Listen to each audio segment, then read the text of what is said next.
Très heureux d'être avec Aya Libel à Castelmariac. Merci de nous accueillir chez toi, Merci dans à ton toi. établissement, dans l'établissement de ta très chère et tendre digne mère, pour qui nous avons une pensée. Nous l'aimons beaucoup. Merci. Et nous t'aimons beaucoup aussi. Merci beaucoup. Comment tu vas, Aya? Écoutez, ça va. On traverse une période qui est un peu difficile pour nous en ce moment, qui est assez délicate avec les histoires, les procédures judiciaires que subit ma mère en ce moment actuellement. Je suis moi-même rentrée de mon voyage expressément pour venir l'aider, la supporter. Bien sûr. Mais ça va, on va s'en sortir.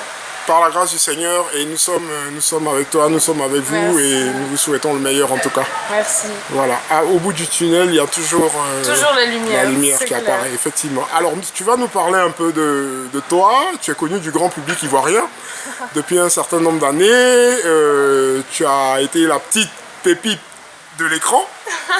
C'est génial. Et nous t'avons admiré par rapport à la programmation de ce midi déjà. Et nous voulons en savoir un peu plus sur ce personnage.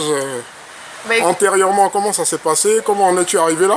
Alors, mon chemin, il y a un mot que j'aime bien. Ma mère m'appelle comme ça. Elle m'a toujours dit que j'étais un enfant de la RTI.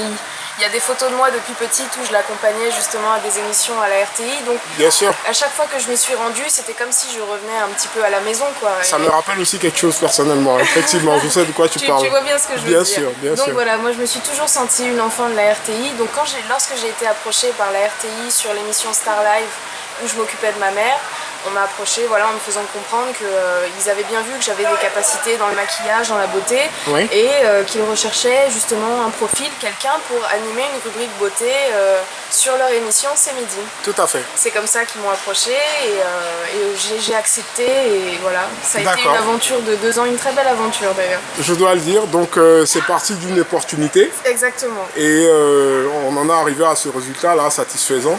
Oui. Et on espère que tu vas encore vraiment intéresser le grand public avec de nouveaux contenus, de nouvelles idées, des projets en vue, ça c'est sûr. C'est sûr. Tu vas pas tout déballer maintenant, non. Mais est-ce que tu pourras nous donner une petite esquisse de ce qui sera en tout cas réservé aux téléspectateurs très bientôt? Alors ce que j'aimerais poursuivre dans le futur, c'est tout mon métier de maquilleuse, qui est mon métier de formation. Tout à fait. J'aimerais continuer à travailler dans ce domaine-là. Donc je travaille déjà pour une marque Glams.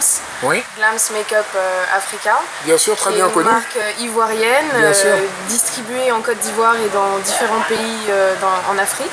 Oui. Et donc je travaille avec eux en tant que maquilleuse sur des campagnes, pour des spots et consultante également pour la marque. Donc c'est une marque que j'affectionne énormément. Tout à fait. Et j'aimerais continuer de travailler pour eux. D'accord, donc sur des showrooms, toujours dans l'audiovisuel. Moi, tu sais, je suis très branchée média. En fait, c'est un volet de ma vie que j'avais pas envisagé au départ. Oui. Et au final, qui s'est avéré devenir une passion pour moi. Tout à fait. Donc j'aimerais vraiment continuer également dans le domaine des médias. Oui. Maintenant, dans peut-être quelque chose d'un peu plus sérieux, quelque chose où un projet dans lequel je pourrais me développer un peu plus personnellement et pouvoir parler de mes points de vue et échanger avec des gens aussi. Bien sûr, bien sûr. Mais écoute, je suis sûr que tout ça va être réalisé en un temps record, avec les capacités dont tu disposes et avec la motivation qui t'anime. Je ne peux que te souhaiter, au nom de Business Marketer Expert et toute l'équipe réunie, vraiment une très bonne continuation. Merci beaucoup. Et merci de nous avoir reçus. Juste une petite dernière question avant de te laisser continuer à vaquer à tes occupations. Quelle est ta vision du futur, de la télé future? Alors la télévision future pour moi, je pense que voilà, ça fait un petit moment maintenant que les médias sont, comment dirais-je, entre guillemets restreints. Dans notre pays, c'est vrai qu'on n'a que 2 chaînes, on a RTI 1 et RTI 2 qui sont les chaînes nationales. Oui. Et je sais, et j'en suis sûre qu'il y a énormément de gens qui travaillent dans les secteurs des médias aujourd'hui qui aimeraient pouvoir profiter de la plateforme audiovisuelle pour promouvoir différentes choses. Bien sûr. On sait très bien que la télévision, c'est un véhicule aussi d'éducation. Et donc je pense que dans un futur très proche, je l'espère, on pourra ouvrir justement ces zones-là et permettre à tous ces gens qui veulent échanger, qui veulent enrichir un petit peu la vie, le quotidien des Ivoiriens à travers des émissions, à travers des contenus, pourront justement utiliser les médias et la télévision pour pour faire tout cela justement. Donc je pense que dans un futur très proche, oui, la télévision ivoirienne sera un grand média et permettra au pays de se développer à une vitesse, je pense, record, en un temps record. Ouais. On l'espère et on le pense tous. Ouais. Merci beaucoup. Merci beaucoup Ayabel pour cet entretien, pour ce temps que tu nous as accordé. Oui. Nous te souhaitons vraiment nos vœux de réussite, déjà de très bonne santé. Amen. Ainsi qu'à ta maman chérie, à ton père aussi, à toute ta famille. Oui. Et nous espérons te revoir très bientôt, sur un plateau télé ou sur un projet audiovisuel, en tout cas innovant. Oui. À très bientôt, c'était Charles-Auguste Vanni. Au revoir pour Business Marketer Expert. Merci Aya et toutes les blessings à toi.